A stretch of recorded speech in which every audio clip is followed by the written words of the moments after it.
desenvolupament, una superació d'alguns aspectes, un desenvolupament molt ben fet, gràcies, per desgràcia, que estava a la presó i tenia temps, però, en fi, ruptura, jo no l'he constatat. Segur que algú a la sala potser ha llegit això i pot mostrar aspectes i tal. I el tercer lloc on podeu trobar això, encara no ha sortit, que tenia d'haver arribat, és aquest text.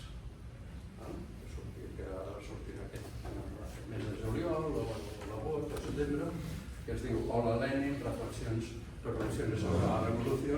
És un text que he fet jo sobre Lenin, però que està implícit tot això que explicarem. Som-hi? Bé, no les podrem fer totes, però les fases en aquesta relació entre Lenin i Gramsci serien la primera, la revolució vista des de Torino, anys 17-18, la Guerra Mundial, les notícies arriben com arriben, la Internacional Socialista s'ha trencat i per tant les vies de comunicació de la Internacional Socialista no funcionen, en fi, arriben les informacions com arriben i hi ha una recepció de Gramsci sobre la revolució russa i concretament sobre Lenin. Es diu que la primera vegada que es va cridar Visca Lenin a Itàlia va ser a Torino en el conjunt d'un amotinament de la fam que va haver a l'agost de 1917. Llavors que a l'agost encara no hi havia hagut la revolució, però ja arribaven els ecos de que hi havia un senyor que es deia Lenin, els altres que eren no sé qui, etc. Per tant, aquesta seria la primera fase. La segona fase seria, li he posat títol Democràcia Obrera, que és tota la problemàtica dels consells obrers de Torino i de la relació i de la recepció que en fa Lenin respecte als escrits de Gramsci i dels seus companys a l'Ordine Nuovo. I que els mateixos escrits revelen que hi ha textos, almenys les tesis d'Abril, que ja han arribat a Torino i han estat llegits i discutits pel grup de l'Ordine Nuovo. La tercera que passarem corrents és el fracàs de Livorno, per Lenin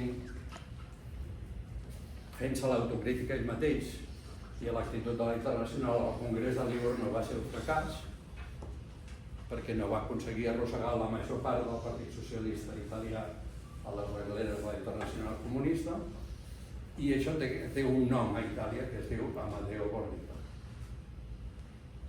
Però la responsabilitat és del centre. La quarta és el procés de construcció del nou grup dirigent del Partit Comunista d'Itàlia entre el 23 i el 26.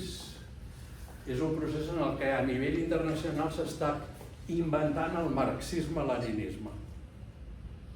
És una creació, és a dir, quan vivia Marx ell no era marxista i quan estava Lenin ell no era leninista. O sigui, podria haver sigut un invent millor, hi ha molts marxismes-leninismes, o sigui, hi ha moltes interpretacions, en alguns casos ha sigut un artefacte interessant i útil per a la revolució, en altres casos ha sigut un catecisme. I és important distingir en els textos de Gramsci d'aquests anys com ell accepta el concepte de leninisme, però li fa una lectura absolutament diferent, no original, perquè en altres llocs d'Europa també passen coses així, respecte a algunes de les interpretacions que s'estan donant a l'autor. Finalment vens una, hi havia molts leninismes en aquests anys fins que finalment una versió del leninisme. El cinquè seria el Congrés de Lyon, on Gramsci accedeix a la Secretaria General del Partit Comunista d'Itàlia i al grup de Torino, que hi ha altres zones, però bàsicament els ordinovistes accedeixen a això, apliquen les tesis del quart congrés i del cinquè congrés de la Internacional Comunista a Itàlia, front únic, aliança obrero-camperola, lluita antifeixista, etc. O sigui, en una lectura de la societat italiana i de les tasques de la revolució que hauria d'haver produït més fruits si no fos perquè a finals d'anys és detingut, Gramsci, i en aquest mateix any es produeixen dos textos de Gramsci molt importants, que és la qüestió meridional ja mencionada i la carta al Comitè Central del PECUS. No sé quan em bastona corto. Et queden 4 minuts. Queden 4 minuts. Per fer els 15. I finalment el Lenin als quaderns de presó. Tirem endavant. No podeu veure els còmics ni res.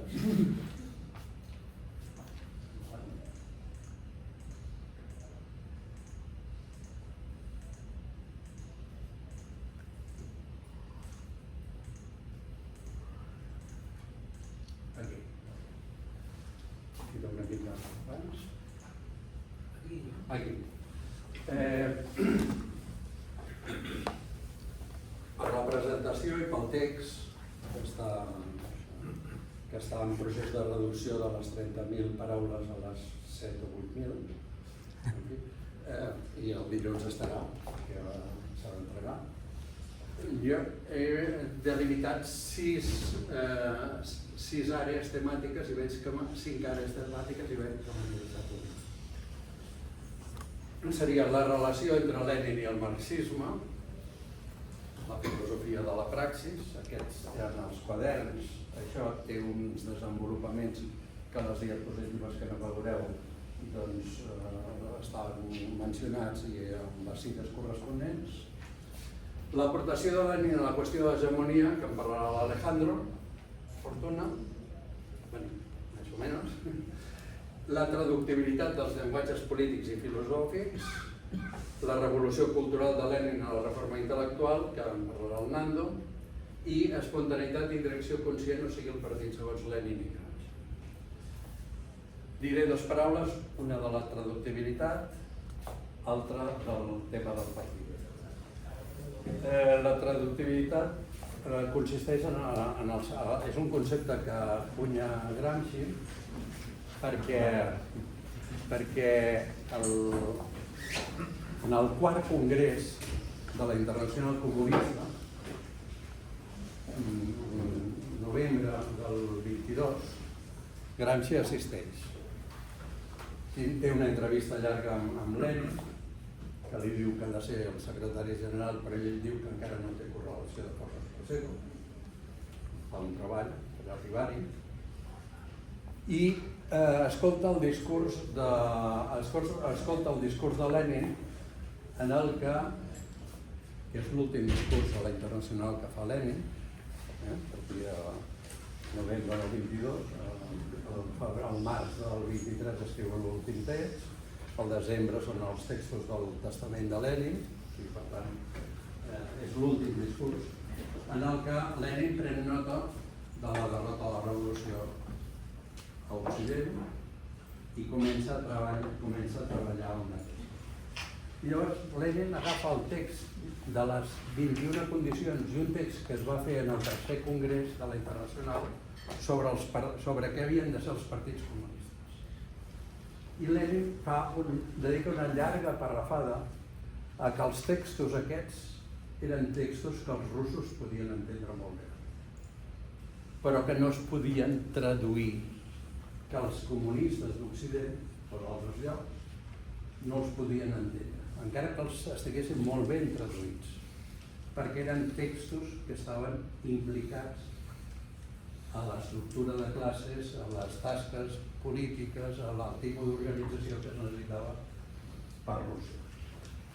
Llavors, sobre aquesta dificultat de la traducció, aquest és un tema llarguíssim, amb moltíssimes cites als quaderns. La preocupació de com entre generacions és difícil traduir, generacions revolucionàries que han tingut experiències diferents.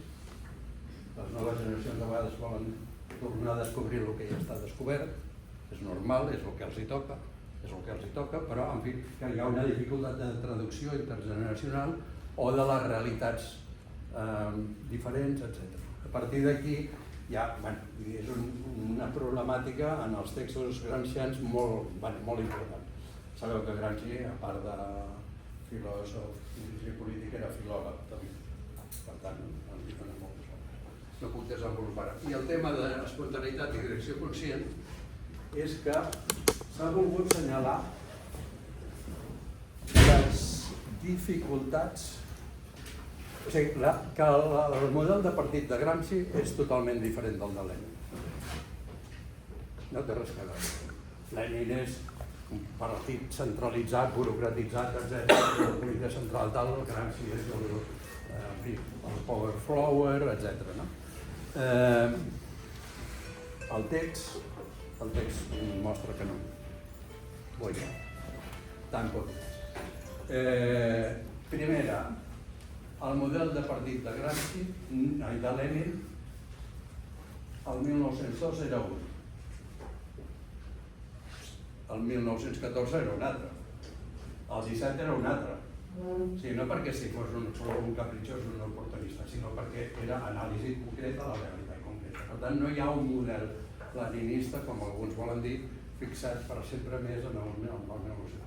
Però en el tema de l'espontaneïtat i la creació de la consciència hi ha una coincidència tremenda textual entre els textos de Gramsci i de Lenin. Perquè Lenin no considera que l'espontani, el sentit comú, ja sigui una cosa alienada que no es pot moure.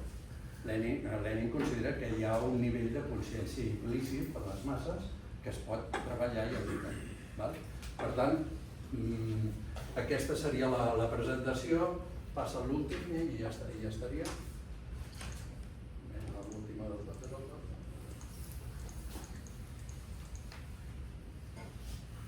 Conclusions. No es pot comprendre Gramsci sense posar en evidència la seva relació amb l'obra del comunista rus.